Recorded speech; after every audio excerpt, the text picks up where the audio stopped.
बिस्मिल्लाहिर्रहमानिर्रहीम। अस्सलाम वालेकुम नाज़रीन, फैसल कुमन आपकी खिदमत में दोबारा हाजिर है। नाज़रीन, पाकिस्तान की मईशत की हम क्या बात करें, हर चीज़ ही कंप्रोमाइजिंग स्टेट ऑफ अफेयर्स में है। छोटी छोटी खुशियाँ हुकूमतें दे देती हैं, लेकिन कभी भी बड़ी खुशी इस मुल्क को नसीब नहीं हुई। अब आप बात ये कर लें कि इस मुल्क के गरीब आवाम के ऊपर जो कर्ज़े हैं, अंदरूनी और बैरूनी कर्ज़े, वो अगर आप डिस्ट्रीब्यूट करें तो हमारे हर पाकिस्तानी पे कितना कर्ज़ा आता है। लेकिन जो भी हुकूमत आती है वो पाकिस्तान में आमदनी के मुख्तलिफ़ ज़राए बढ़ाने की बजाय कर्ज़े लेने पे फोकस करती है। वो कर्ज़े लोकल बैंकों से लिए जाएं या वो कर्ज़े बैरूनी बैंकों से लिए जाएं, लेकिन कर्ज़ों पे कर्ज़े लेके, कर्ज़ों पे कर्ज़े चढ़ा के तो इस मुल्क को चलाया जा रहा है। वैसे तो जो पूरी दुनिया का मुआशी सिस्टम जो है, पूरी दुनिया की मईशत वो भी कर्ज़ों पे चल रही है। अगर हम सब बात करें तो सबसे ज़्यादा कर्ज़े जो हैं वो अमेरिका ने ख़ुद लिए हुए हैं। ऐसा एक साइकिल है जिसमें पूरी दुनिया को उलझाया हुआ है। तो फिर पाकिस्तान पीछे कैसे रहे? बात ये है कि क्या कर्ज़ों से जान छुड़ाने के लिए मुल्की ज़राए जो हैं उनको इस्तेमाल करते हुए आप कैसे जो है वो रेवेन्यू जनरेट कर सकते हैं कि आप कर्ज़ों में से निकलें। अगर तो कर्ज़े लेके उनको रोल ओवर करवाना है नई टर्म्स एंड कंडीशंस के साथ, और यही कर्ज़े ले के उसके बाद कर्ज़े भी उतारने हैं, तो आप फिर मुल्क की मईशत को कैसे बेहतर करेंगे? अब बात यह है कि इस मुल्क की अगर हम बात करें, ये नून की हुकूमत 1 साल से बैठी हुई है। मैं इनसे पूछता हूँ कि क्या इन्होंने कभी आवाम को ये बताना मुनासिब समझा, कोई रिपोर्ट ही इशू कर दें कि आपने पिछले 1 साल में, 1 साल से ज़्यादा कर्ज़ा आपका हो गया है, आपने कितने मैन्युफैक्चरिंग यूनिट जो हैं या इंडस्ट्री जो है, कारखाने, छोटे दरमियाने दर्जे के, बड़े दर्जे के कारखाने आपने लगाए हैं इस मुल्क के अंदर, लोगों को आपने इंसेंटिव्स दिए हों, इस हवाले से कितने बीमार सनती यूनिट्स हैं जिनको रिवाइव किया गया हो। आपकी मैन्युफैक्चरिंग आपको आपकी ना सिर्फ आपकी बरामदात को बढ़ा सकती है, आपकी एक्सपोर्ट्स को बढ़ा सकती है, बल्कि आपके पास इतनी दौलत इकट्ठी हो सकती है, बैंक दौलत पाकिस्तान में, कि आप अपने कर्ज़े उतारना शुरू कर दें। आपने कभी अपनी मैन्युफैक्चरिंग के ऊपर आपने कभी ज़ोर ही नहीं दिया। आपकी फ़ॉरेन डायरेक्ट इन्वेस्टमेंट भी कम हो गई है इस मुल्क में, इसके ऊपर मैंने पीछे भी व्लॉग किया था। तो कर्ज़ों में डूबी ये जो मईशत है पाकिस्तान की, आप कैसे कह सकते हैं, ये हुकूमत शहबाज शरीफ साहब की कैसे कह सकती है कि वो इस मुल्क की मईशत को बेहतर करने जा रहे हैं? आवाम की आंखों में धूल झोंकने से बेहतर है कि आवाम को सही बताया जाए। अब आपकी हुकूमत के वाले से आप ही के स्टेट बैंक की इस वक्त फ़िगर मैं नाज़रीन आपको बता रहा हूँ, इस हुकूमत ने कितने कर्ज़े लिए हैं वो आप ज़रा सुन लीजिएगा, फिर आपको ख़ुद अंदाज़ा होगा कि ये मईशत हमारी किस लेवल पे जा रही है। वफाकी हुकूमत के कर्ज़े मुल्क की तारीख़ की नई बुलंद तरीन सतह पर पहुँच गए हैं और हर महीने इसमें इजाफ़ा हो रहा है। वफाकी हुकूमत के कर्ज़े रिकॉर्ड 76,045 अरब रुपए हो गए हैं। स्टेट बैंक ने मई 2025 तक के वफाकी हुकूमत के कर्ज़ों का डाटा जारी किया है। अब स्टेट बैंक ने मई 2025 तक वफाकी हुकूमत के कर्ज़ से मुतल्लिक अदाद व शुमार जो जारी किए हैं, इसके मुताबिक हुकूमत का मकामी कर्ज़ा 53,460 अरब रुपए हो गया है। ये जो मकामी कर्ज़े लिए हैं लोकल बैंकों से आपने। वफाकी हुकूमत का बैरूनी कर्ज़ा मई 2025 तक 22,585 अरब रुपया हो गया है। मुख्तलिफ़ मुल्कों से आपने जो कर्ज़े लिए हैं, बैंकों से कर्ज़े लिए हैं। दस्तावीज़ के मुताबिक 1 साल में वफाकी हुकूमत के कर्ज़ों में 8,312 अरब रुपए का इजाफ़ा रिकॉर्ड किया गया है। गुज़िश्ता माली साल 2024-25 के पहले 11 माह में वफाकी हुकूमत का कर्ज़ा 7,131 अरब रुपए बढ़ा। मई के 1 महीने में मरकज़ी हुकूमत के कर्ज़े में 1,109 अरब रुपए का इजाफ़ा हुआ।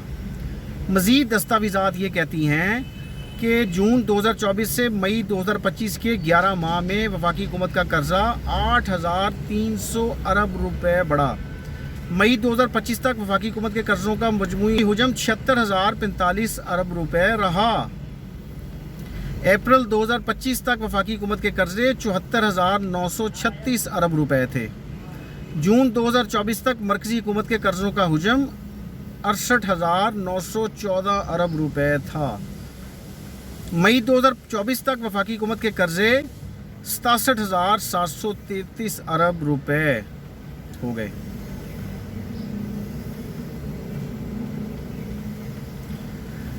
सतासठ हज़ार यानी 67,733 अरब रुपए थे। अब आप खुद अंदाज़ा लगा लें इस मुल्क की मईशत में कर्ज़ों का रोल। कुछ लोग कहते हैं नाक़दीन के कर्ज़े जो हैं वो पूरी दुनिया में सारे मुल्क लेते हैं। भारत की बात कर लें, बड़ी दुनिया की बड़ी मईशतों की बात कर लें, तो क्या कर्ज़ों का साइकिल जो चल रहा है जिस पे आप सूद पे सूद देते हैं, क्या ये किसी भी मुल्क की मईशत के लिए बेहतर है? और ख़ास तौर पे हमारे मुल्क की मईशत के लिए, हमारे जैसे मुल्कों की मईशत के लिए जो तरक्की पजीर में भी अभी शामिल नहीं हुए। और जब एक हमारी है ही नहीं, अपना कमिटमेंट ही नहीं है, रिज़ॉल्व ही नहीं है कि हमने अपने माली वसाइल हैं वो कैसे जनरेट करने हैं, कैसे बेहतर करने हैं, तो फिर आप कर्ज़े ले ले के तो कोई भी मुल्क चला सकता है। शहबाज शरीफ साहब आप भी चला सकते हैं, बिलावल भुट्टो ज़रदारी साहब भी चला सकते हैं, इमरान खान भी चला सकते हैं, कोई भी पार्टी आ जाए उसके लिए किसी मुल्क को कर्ज़ों पे चलाना वो मुश्किल नहीं है, वो तो बड़ा आसान काम है। चूँकि आपने अपनी नस्लों के ऊपर तो इन्वेस्टमेंट करनी नहीं है, आम लोगों के ऊपर ही जो है वो नज़ला गिरना है। तो ये कर्ज़ों से आप कैसे निकलेंगे इस साइकिल से? कर्ज़ों से निकलने के लिए कोई मुतबादिल निज़ाम आपको क्रिएट करना है। आपको इस मुल्क में मैन्युफैक्चरिंग बढ़ानी है, आपको इस मुल्क में टैक्सेशन का सिस्टम बेहतर करना है, आपको कर्ज़ों से निकलना है, तो उसके लिए कोई लॉन्ग टर्म पॉलिसीज़ बनानी हैं। जब तक आप वो नहीं बनाएंगे आप कुछ नहीं कर सकते। आपकी एक्सपोर्ट्स जो हैं, आपकी जो बरामदात हैं, वो आपकी किस लेवल पे खड़ी हैं उस पे सोचने की ज़रूरत है। तो ये मईशत के बहुत सारे इंडिकेटर्स हैं जिसमें कर्ज़ों के हवाले से जो बात हो रही है, हम खुश हो जाते हैं, प्राइम मिनिस्टर साहब हमारे खुश हो जाते हैं, वज़ीर खुश हो जाते हैं, अनाउंसमेंट करते हैं जी कि चीन ने कर्ज़ा रोल ओवर कर दिया, फ़लाने मुल्क ने कर्ज़ा रोल ओवर कर दिया। तो कर्ज़े की रोल ओवर की ज़रा टर्म्स एंड कंडीशंस भी बता दें ना कौम को, कि वो कितने और सख्त शराइत के ऊपर वो कर्ज़ा 6 महीने, साल, 2 साल के लिए रोल ओवर करके आपके पास पड़ा रहता है।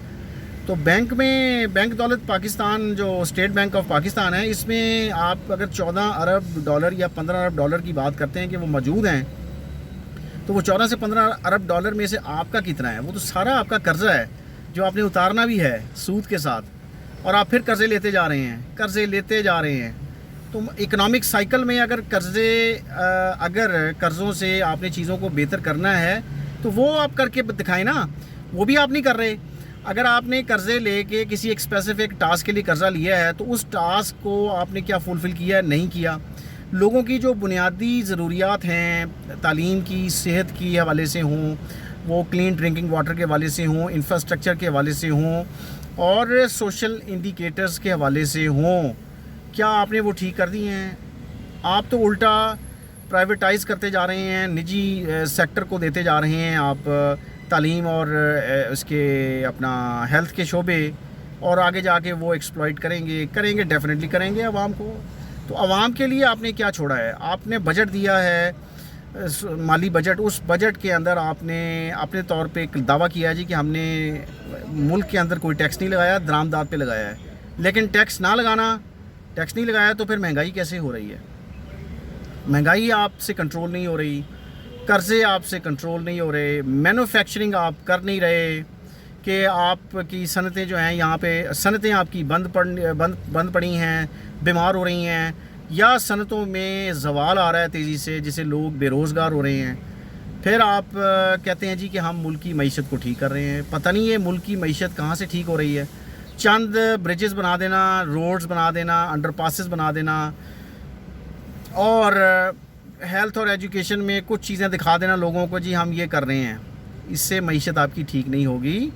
आप मईशत को ठीक करने के लिए लॉन्ग टर्म पॉलिसीज़ पर चलें। फ़ाइनेंस मिनिस्टर जो हैं, अगर बैंकर हैं تو وہ بینکر کی سوچ کے ساتھ ہی چلیں گے, وہ عوام کی سوچ کے ساتھ نہیں چلیں گے. تو پوائنٹ یہ ہے کہ اتنے بڑے قرضوں کے جو آپ نے انبار لگا دیے ہیں اس ملک میں, کبھی ایسا بھی ہوا ہے کہ وہ قرضے نیچے آنے شروع ہوں, وہ بھی تو عوام کو سنا دیں نا کسی دن. تو عوام کی جہاں تک بات کر لیں تو کمپرومائزنگ اسٹیٹ آف افیئر ہے, مجھے تو نہیں نظر آتا, ہم سب شامل ہیں اس میں. اور جہاں تک ملک کی معیشت ہے اس پہ بھی سوالیہ نشان لگا ہوا ہے. اور جہاں تک قرضوں کی بات ہے تو قرضے آپ لیتے جا رہے ہیں, قرضوں آپ نیچے نہیں کر رہے, تو اس سے کوئی معیشت بہتر ہونے کا امکان مجھے تو نظر نہیں آتا. تھینک یو جی, اللہ حافظ, آپ سے پھر بات ہوگی.